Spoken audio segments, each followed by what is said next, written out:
bây giờ mà trời vẫn còn lạnh ấy. Đang mặc quần.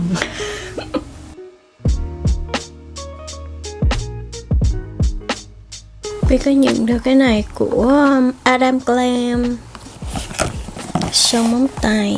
Hồi nãy Bi mới sơn rồi. Đó, đây là mấy cái màu mới. Mấy màu mới Bi chọn mấy cái màu nó nổi hơn chút. Tại bữa giờ chọn mấy cái màu toàn là nó giống mà nó nhạt nhạt á. Bi có cái code 30%, nếu như bạn nào mà muốn mua thì có thể xài cái code đó. Tiếp theo Bi có nhận được mấy cái này, Ingrow Hair Pad. Cái này khi mà mình wax hay là mình cạo á, thì mình sẽ xài cái này để cho cái lông của mình nó không có bị mọc ra đó. Cái này là Innisfree Sunscreen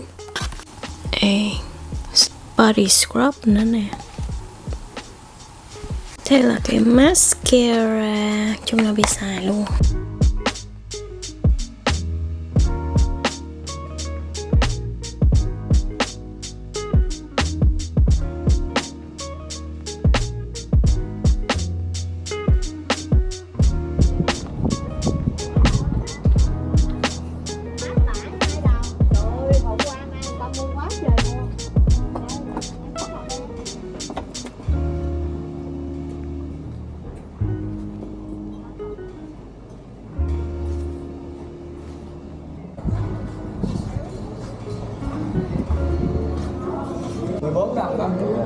Đây. Dạ cảm ơn. Uống nước mát không? Cô lấy cho. Dạ uống. Không đá nha chú. Rồi, không đá. Rồi, để tôi lấy cho. Dạ, ok, cảm ơn chú. Đây này, này có hai cái nắp này. Dạ.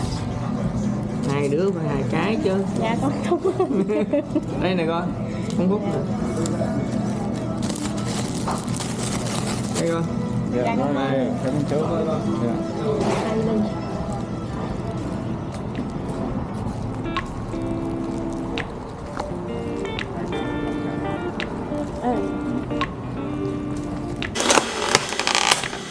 We used to have each other's playlists. No, used to be each other's best friends.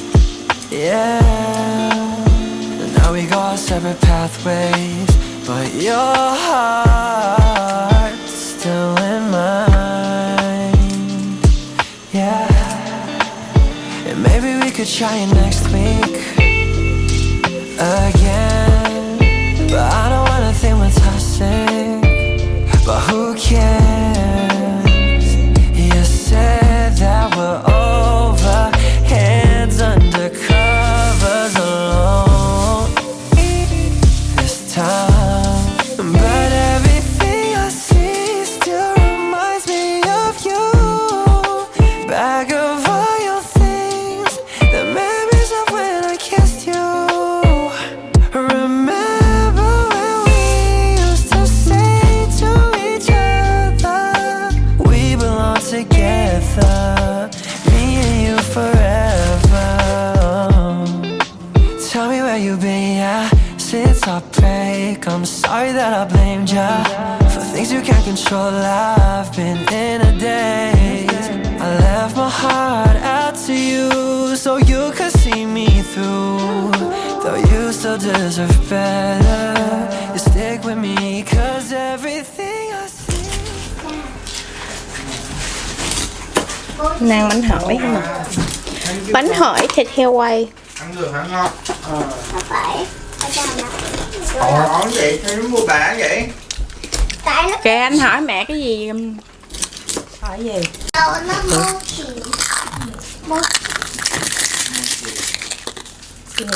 Phải It's so satisfying. Giàu ha. Hai chú. Boba Multi Mochi.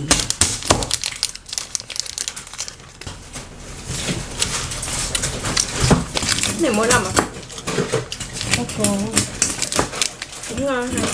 Dai dai. Muốn ăn hả? Muốn ăn cái gì? Hả? Con muốn ăn cái gì?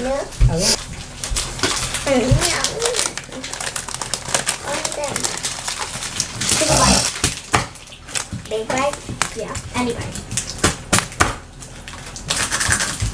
Any size. Vậy là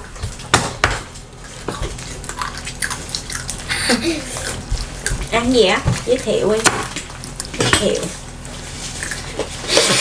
instant noodles but not cooked yet. Tiếng Việt, tiếng Việt. Mày nước. Nói gì con đang ăn cái gì? Mày nước. Con uống này. Thôi gọi mì nước, Mì khô. Mì không. mì gói mà.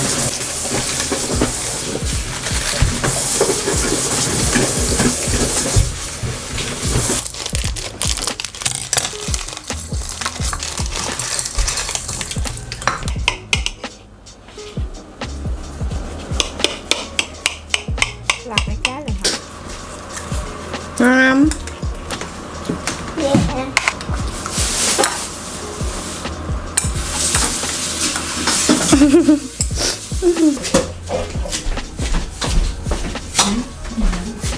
Đồ nó sẽ ra sẵn.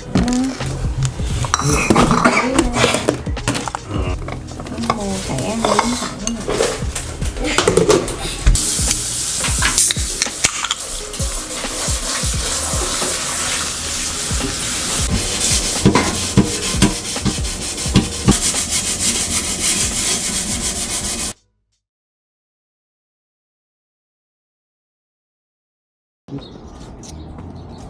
Hello.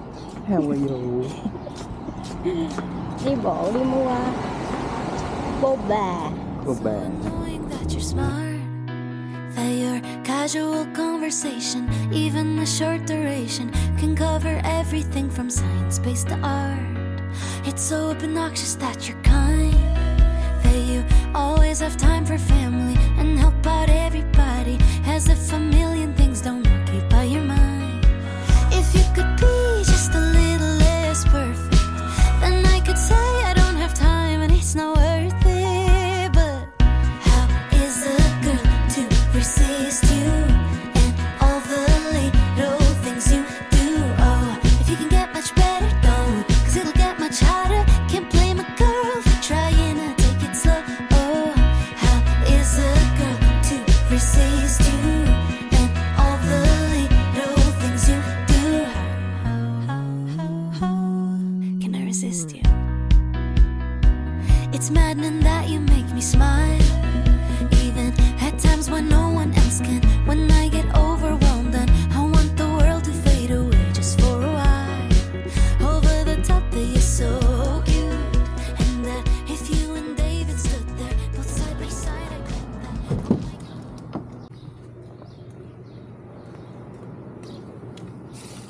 God. Fry burger.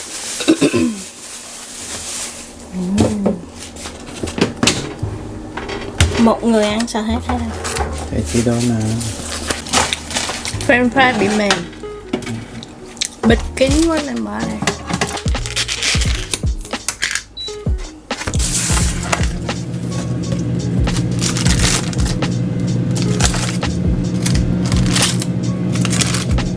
Này giống cái thịt heo à con.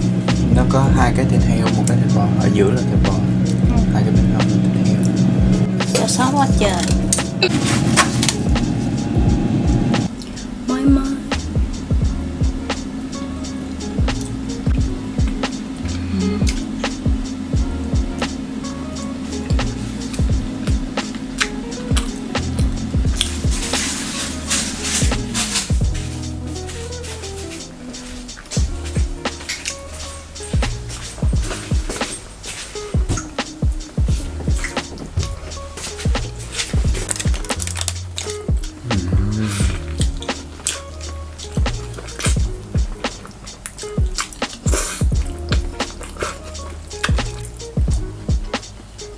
Thịt heo.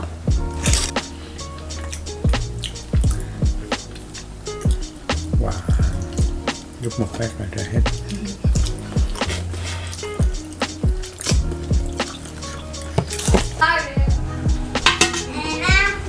Này gì quên.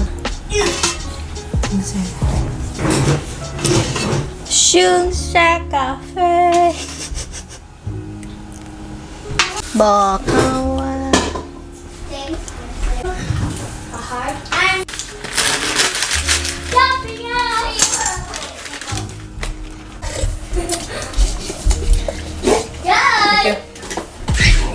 Hả?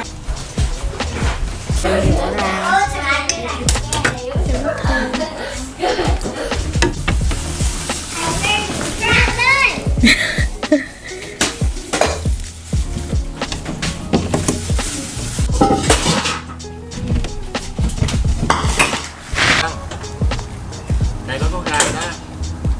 Tốt ra sao chị chọc chị học. Chút gió rửa tay á thằng này. Thấy không? Mỗi cái nhụy là một cái hoa đó. Ừ. Rose, yeah. Quá trời luôn. Đẹp quá.